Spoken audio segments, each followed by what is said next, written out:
Okay, so here are the numbers for my project number 2. So to run my numbers, I use a program or an app called Deal Check. I can leave a link for it down below. There is a free version, and there's also a pay version. As a real estate agent, I use the free version because a lot of the stuff that you get in the paid version, I can access through the MLS. So it'll run comps for you, rental comps, purchase comps, those types of things for you. So if you don't have access to that information, then the paid version could be a good option for you. You can get a discount using my link. Again, I'll leave that information below. So going back to this project, the purchase price was $90,000. It's actually 93, but they gave me a $3,000 credit. And then just a quick side note about the wholesaler. Like I said, I did another video on love to hate or hate to love. They locked this contract or locked this property up from the original owner for $37,000. Sold it to me for 93. Um, so they made, roughly a 53, $57,000 profit. Now, this wholesaler does spend $1 million a month. So whether all of that was profit or not, but if you go back and watch my other video about wholesaling, you'll kind of understand that if you're a homeowner or somebody that has a unwanted property, selling it to a wholesaler is not the way to go. Absolutely not. These people are they as an investor, I kind of like them. Wouldn't say I love them, but as a real estate agent, they absolutely take advantage of homeowners. So these costs do not include things like upfront costs that the condo association, I had to pay 3 months up front.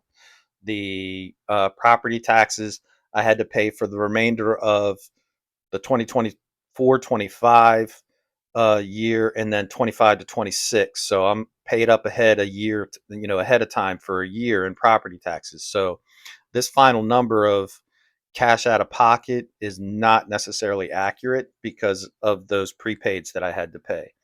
But purchase costs, those are your settlement and title fees, transfer taxes, those types of things. And then the rehab costs, this is what the rehab cost me. So total cash out of pocket was 126, 355. Now the ARV on this property at the time I purchased was about 135. I have seen one go for 140 as of recently, so they are slowly creeping up in value. Um, Gross rent. Now I asked for 1,700 a month. I think I could have gotten as much as 1,800, but I, priced it a little bit lower so that I could get it moved quickly because I didn't want it sitting vacant for a long time. I did get the guy who rented it to sign a 2-year lease, so he's locked in at 1,700, and I know I'm going to have a decent tenant in there for at least 2 years. Now, when I say a decent tenant, I want to emphasize that when I do a rental, I would much rather keep a rental property vacant than rent it to the wrong person. I do an extensive background check. Um, there's a company called Rent Spree. I have them do the full background check, make sure I receive the security deposit and certified funds before, when they sign the lease, and they have to have the first month's rent paid before they can move in. And I've, in rentals that I've had before,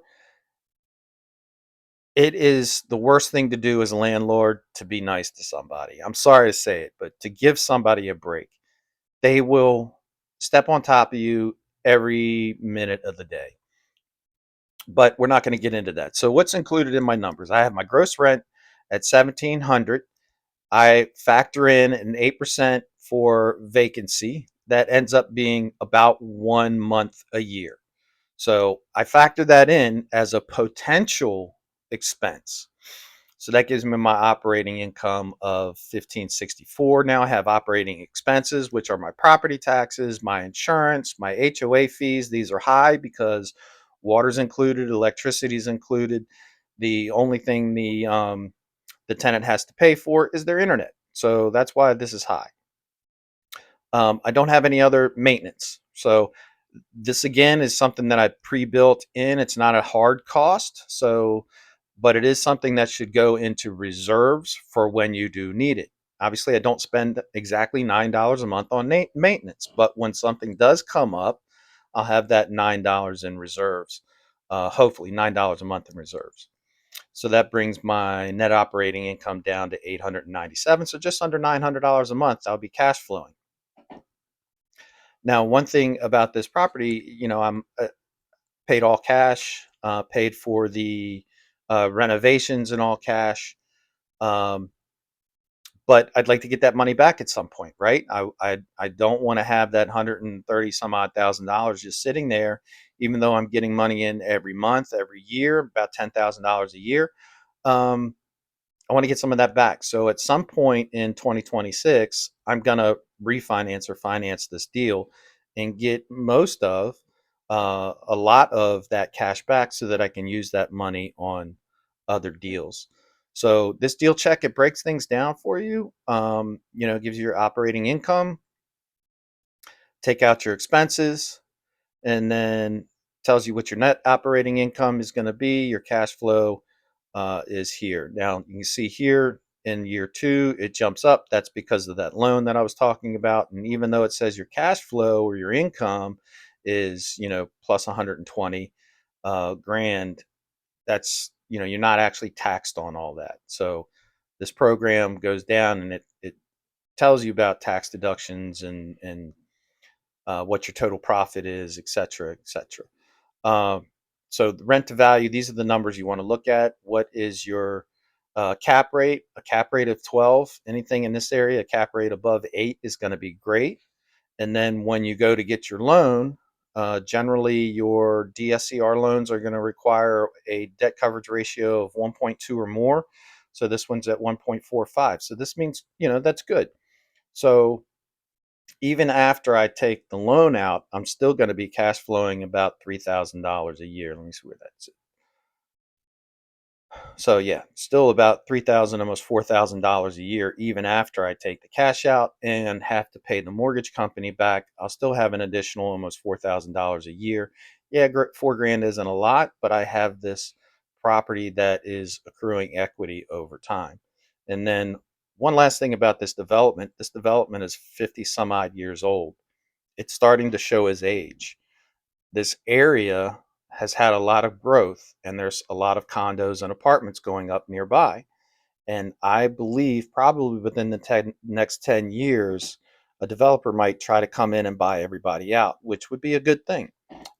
Because usually when that happens, they're going to pay above market rate for the property. So, it could be a good investment within the next 10 years, or a better investment, I should say. So that's it. You have any questions? Let me know. Thanks.